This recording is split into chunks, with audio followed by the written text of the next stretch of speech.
que é pobreza? Quem são os pobres do mundo e por que são pobres? A forma mais comum de acompanhar a evolução da pobreza se baseia na falta de recursos financeiros. A lógica é, quanto menos dinheiro o sujeito tem, mais pobre ele é. Parece simples. Na União Europeia se considera uma pessoa pobre quando o que ela ganha não ultrapassa 60% da renda média no país de origem. Já o Banco Mundial tem outro critério, e o mais difundido. Pobre é quem vive com menos de $2 por dia. Quem vive com menos ainda, até $1 por dia, é considerado alguém que está abaixo da famosa linha da pobreza. Mas o que isso tudo nos diz efetivamente sobre quem são os pobres do mundo? Há uma tendência a reduzir a agenda do desenvolvimento à erradicação da pobreza. Os esforços, no entanto, em garantir mais renda aos pobres nem sempre têm sido capazes de eliminar a condição de pobreza do mundo, nem reduzir as desigualdades. Na entrevista de hoje da série especial do Futura sobre pobreza e desigualdade, nós vamos discutir o que é importante nesse debate para garantir o desenvolvimento.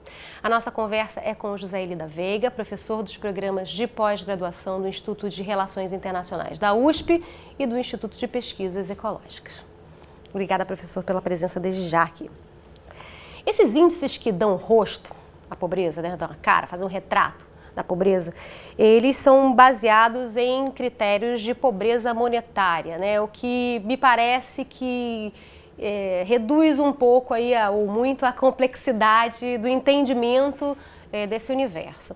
E aí eu queria entender por que esses dados são importantes, ou por que eles são repetidos à exaustão, como se realmente fossem muito importantes, e o que eles nos dizem efetivamente sobre a pobreza no mundo.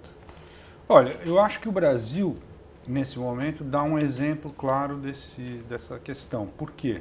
Nós poderemos, eventualmente, em algumas décadas, acabar com essa miséria ou pobreza extrema, etc., medida por renda, não é? Quer dizer, por uma série de programas que vão do Bolsa Família, passando pela Previdência, Aposentadoria, etc., até a expansão do crédito, uma série de programas vem permitindo isso e, se eles continuarem, é provável que a gente chegue, não esteja muito distante o momento em que a gente vai falar assim, por esse critério...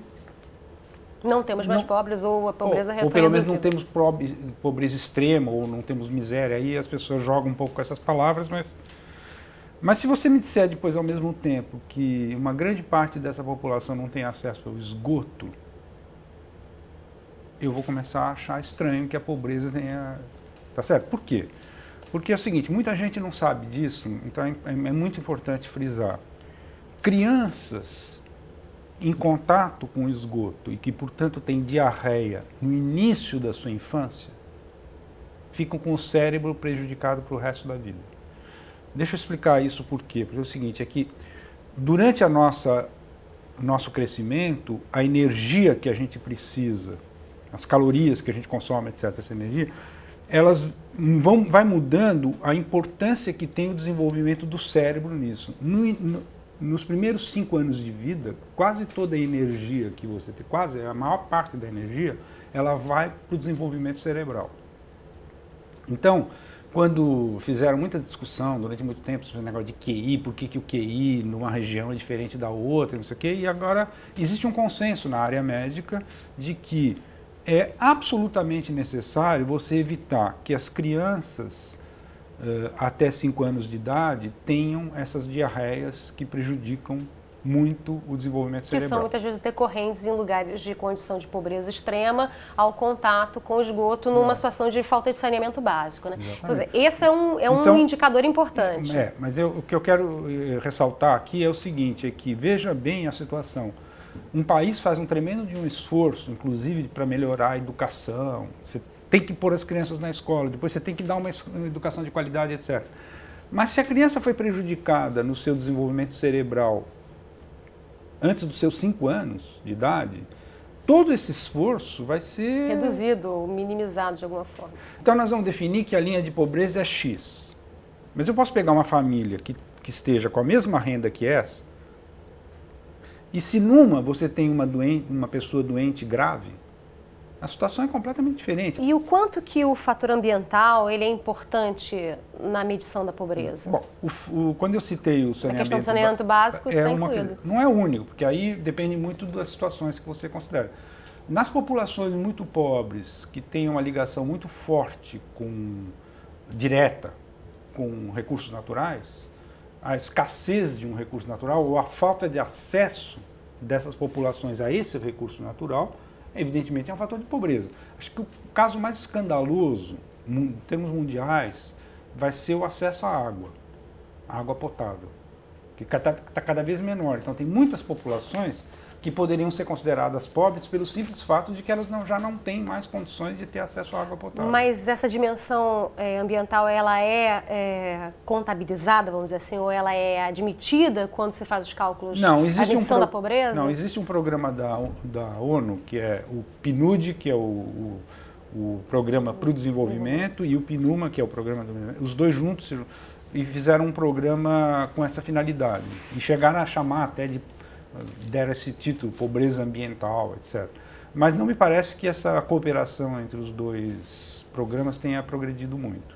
Então, é uma discussão que meio que foi interrompida. Eu queria perguntar para o senhor uma questão que causa alguma confusão, que é relacionada à redução da pobreza e à redução da desigualdade social, que nem sempre caminham juntas, apesar de se achar que elas... Muita gente pode achar que elas sempre caminham juntas. Às vezes sim, às vezes não. No Brasil, por exemplo, de acordo com os últimos dados da PNAD, né, Pesquisa Nacional por Amostra de Domicílio, de 2011, isso tem acontecido, né? A pobreza reduziu e a desigualdade também reduziu. Mas nem sempre isso acontece. Por que existe essa confusão? Qual é a dinâmica? Bom, basicamente é porque quando você tira as pessoas da pobreza, significa que você está tirando... Como pobreza está definida como você falou, $2, por exemplo, por dia, né? Então, as pessoas que passam a ter um pouco mais que isso saem da pobreza. Então, elas tiveram uma elevação de renda. É preciso saber, no outro extremo, e sobretudo nas camadas médias também, se o aumento de renda dessas outras camadas não foi mais rápido ainda. Então, se for, a desigualdade vai se manter ou até pode aumentar. Ou seja, você pode ter uma situação em que a pobreza de renda tenha diminuído muito, e a desigualdade de renda tem aumentado muito. Eu vou dar um exemplo concreto. Porque nós conseguimos nos últimos, digamos, 10 anos, eu acho, fazer as duas coisas juntas e nós somos a grande exceção do mundo. Porque foi um período em que, tanto nos países desenvolvidos como nos outros BRICS e muitos países africanos, etc., né, a desigualdade está aumentando brutalmente. Mas o exemplo mais chocante é o da China. A China combateu a pobreza, teve um sucesso no combate à pobreza muito maior do que é difícil encontrar um outro país que... No entanto, a desigualdade aumentou brutalmente na China. Por quê? Porque os milionários chineses... Também ficaram muito ricos. Mas muito ricos. Então, particularmente, como é que o senhor analisa o Brasil hoje, né? O Brasil, desde que essas estatísticas elas são medidas nos últimos 30 anos, nunca teve uma desigualdade social uma redução tão expressiva e rápida como agora. E que foi tão rápida quanto a dos países desenvolvidos. Exato. Quando eles tiveram isso, lá nos anos 30. A pobreza diminuiu também, né? Mas, ao mesmo tempo, ainda estamos entre os 12 países mais desiguais do mundo. Ainda temos que correr muito atrás desse prejuízo. Sim. Como é que você analisa a situação do Brasil hoje? Então, o Brasil é o seguinte, como já foi muito importante que a gente tenha conseguido, com um programa como foi o do Lula, né, dos dois governos Lula, que está tendo continuidade agora, vamos chamar de lulismo, a essência do lulismo foi dar prioridade à erradicação da pobreza.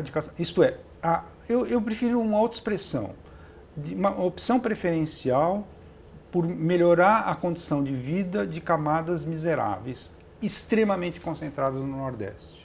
E teve êxito nisso, e para isso ele fez milhões de compromissos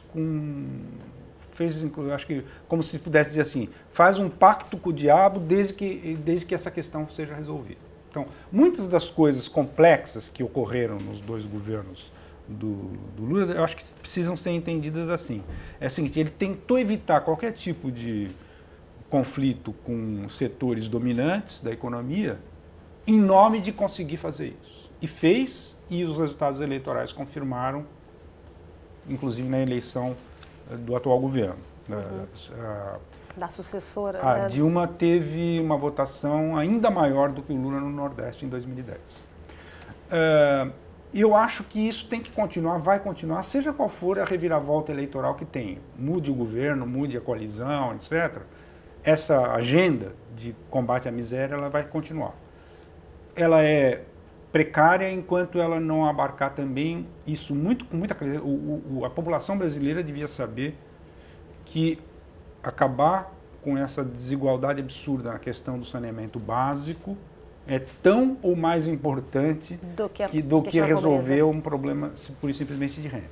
Agora, se nós vamos continuar a diminuir as desigualdades ou não, eu acho que vai depender muito, pode ser que venha a exigir, que isso também seja um objetivo. Quer dizer, inclusive porque vai o seguinte, se o Brasil tiver sucesso nesse combate à miséria, em algum momento meio que essa agenda vai estar quase se esgotando. E o que a gente vai colocar no lugar? A questão tem que ser a questão da redução das desigualdades, que vai ter uma série de implicações, inclusive ambientais. Agora, nessa hora, a dúvida é saber o seguinte, será que dá para fazer esse drible? Porque o Lula driblou uma série de interesses dominantes e conseguiu fazer isso, inclusive, muito favorecido pelo fato de que, nesse período, o preço das chamadas commodities favoreceu muito que o bloco agro-mineral exportador, né, tivesse todo esse êxito, etc.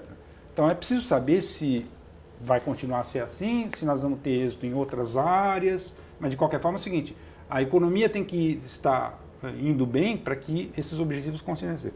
Quando o objetivo for especificamente, explicitamente, combate às desigualdades, será que vai ser possível fazer sem driblar? Por exemplo, eu me refiro especificamente ao problema da brutal concentração da propriedade fundiária, que é um dos setores onde está havendo a especulação fundiária no Brasil. Esse período foi uma coisa interessante, tanto rural quanto urbana. Então, um dos setores que está mais fazendo América, ganhando dinheiro, é o setor voltado à compra e venda de terras, que muitas vezes, muitos interesses são apresentados como sendo interesses dos agricultores, mas o que está por trás, na verdade, na votação do Código, na revogação do Código Florestal, nessa lei florestal que foi aprovada agora, isso ficou evidente, né? Se falava muito em nome dos agricultores, mas, na verdade, o que estava por trás eram interesses especulativos em relação aos mercados imobiliários. Então, será que não vai ter que ser contrariado esse tipo de interesse? Então, esse é o problema. Essa é uma agenda. Mas, além disso, que a gente vai precisar prestar atenção agora. Isso, e nós vamos ter que ampliar um pouco essa discussão sobre questão de desigualdades, né? Porque elas não são só de renda. Por exemplo, no Brasil tem uma que é chocante, que é a desigualdade no acesso à saúde. Você tem 80% da população dependendo do SUS, e aí eu acho que não preciso ficar explicando as dificuldades que essas pessoas têm. Imagine simplesmente uma família pobre que tem alguém muito doente e que precisa depender. O último caso que eu vi era de uma pessoa que não conseguia fazer uma tomografia, está lá em Brasília, não sei quanto tempo tentando fazer uma tomografia e não consegue. E você tem 20% da população que mal ou bem resolve isso através dos planos de saúde. Que é errado pensar que são só os que têm muita renda, porque se você tem trabalho formal numa empresa multinacional, por exemplo, você tem plano de saúde. Sim. Mesmo que você seja faxineira. Mas você está desempregado. Então, essa separação entre os 20% que têm acesso a um sistema de saúde também contestado, discutido, mas mal ou bem, dá para marcar uma consulta sem ficar numa fila homérica, etc. E os 80% que dependem do SUS, isso é uma desigualdade que não se exprime pura e simplesmente numa questão de renda. A questão da pobreza está na pauta, mas as desigualdades vão ter que estar na pauta, consequentemente, nos próximos anos. Professor Gisele, muitíssimo obrigada por essa conversa, foi um prazer. Imagina. E a gente hoje termina por aqui, eu agradeço muitíssimo a sua companhia, um abraço, até a próxima, tchau, tchau.